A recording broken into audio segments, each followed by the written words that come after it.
r/ask Reddit. What's a sign that somebody wasn't raised right? They don't take responsibility for their actions. Or worse, they want you to take responsibility for their actions. This is so annoying, and when you say no, that means you are rude. You give them a lift and they leave rubbish in your car. I forgot my candies and trash in a carpool 6 years ago and I still remember it. The driver rushed us out because he made a mistake, to be fair, but my ducking brain won't forget it. How they treat people from whom they have nothing to gain. Retail will tell you about 75% of people exhibit this sign.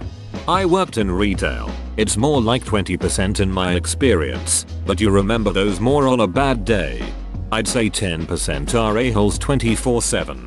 And 70% are one bad day away from screaming at some random teenager whenever they feel inconvenienced and never feeling guilty about it. The word no just means throw a fit and be as obnoxious as you can be until you get your way. No does not mean that rules are rules or someone's job might be on the line. They're the important one, not anyone else. The kid that sticks out in my mind was screaming I want something in a store, back when we all, went to stores, not like, I want this particular thing, just something. Buy me something. I must feed my insatiable thirst for stuff.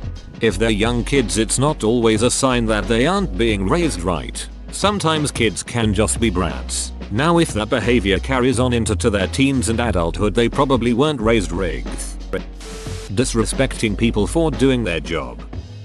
Lack of personal accountability. They can never admit wrongdoing on their part. It's always someone else's fault. Yes, totally. And it's often because immature parents don't realize they should model this behavior by apologizing to their children when they, parent, do something wrong. When you don't respect your kids, they can become disrespectful dongs. When my oldest was 2-3, I apologized to him about something. I don't remember what now, in public. What I do remember is the awful woman I walked away from who was scolding me about how parents should never give away their power by apologizing to children. Now, teachers and myself always believe my kid. Why? Cause he always owns up to stuff and apologizes. Came here to say this. Few people really understand, I think, the importance of an apology and the right way to apologize. Not respecting personal boundaries. If you're wondering why someone has these sorts of issues, take a look at their parents. Dear God, I used to be friends with a guy who was like this. I made the mistake of talking him through some difficult things and he took that to mean that I wanted him present 24/7. He'd see that I was hanging out with somebody else and then text me bugging me to ditch that person and hang with him instead because he was sad and lonely. I understand not wanting to be sad and lonely, but you can't make me ditch all my other friendships to fix that. I had a friend who got creepy clingy like that. It got to the point that he followed my Snap Map location to where I was with some friends. They didn't know each other and demanding I hang out with him instead. One rule for me, one rule for you. Parents that mess up on the discipline accountability stage of parenting produce these people. Rules for thee but not for me. Who are the guys who spit out their chewing gum into urinals? I see this all the time at work and I work in a high-end corporate place. Do they think it dissolves and goes down the pipe? The janitor has to pick that out. I had a guy shit on the floor in the bathroom at my work, then apologized because I was working the shift, not my co-worker he hated. People are ducking weird, dude. How they act as a boss when their employee messes up. Yelling and belittling shouldn't be your first option.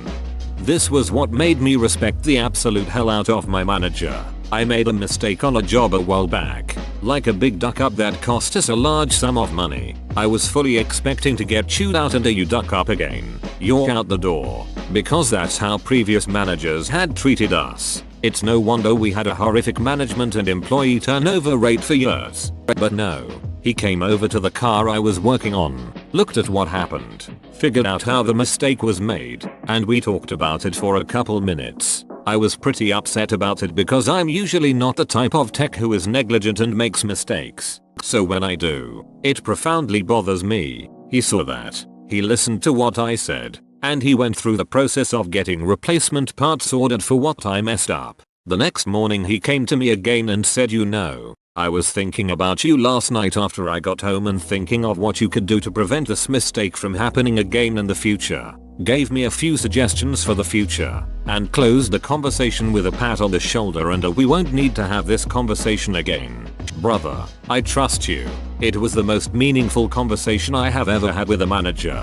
I got the sense that he really wants to see his employees succeed and grow. It gave me confidence in a moment in which I had none left.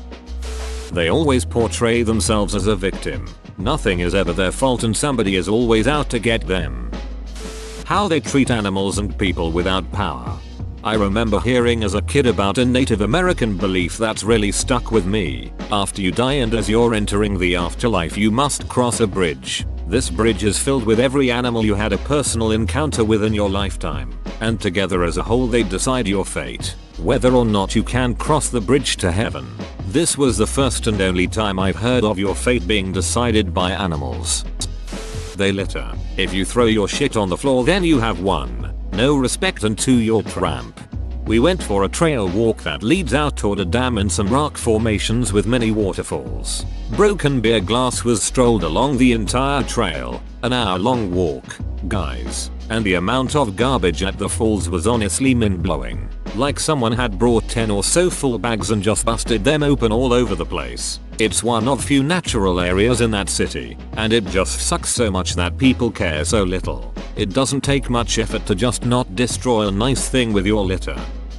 I'd say on the other end of the spectrum, if someone is anxious about simple social interactions, like sharing their opinions, this is a big indicator that somebody's parents' temper had a hair trigger. Someone that does things to intentionally hurt another person's feelings after they've expressed that certain thing hurts their feelings. They never say please or thank you.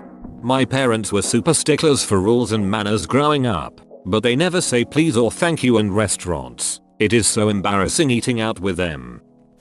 They leave trash in theater and state that it's the employee's job to clean up their mess. I never thought of this before, but this is the absolute correct answer, Imo. You literally walk past trash cans on your way out and you would be carrying out less stuff than you even brought in, so you obviously can carry it.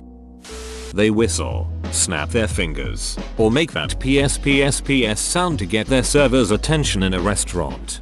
I snapped my fingers to get a teacher's attention once in middle school. She barked at me something fierce. I learned my lesson. They apologize for every little thing.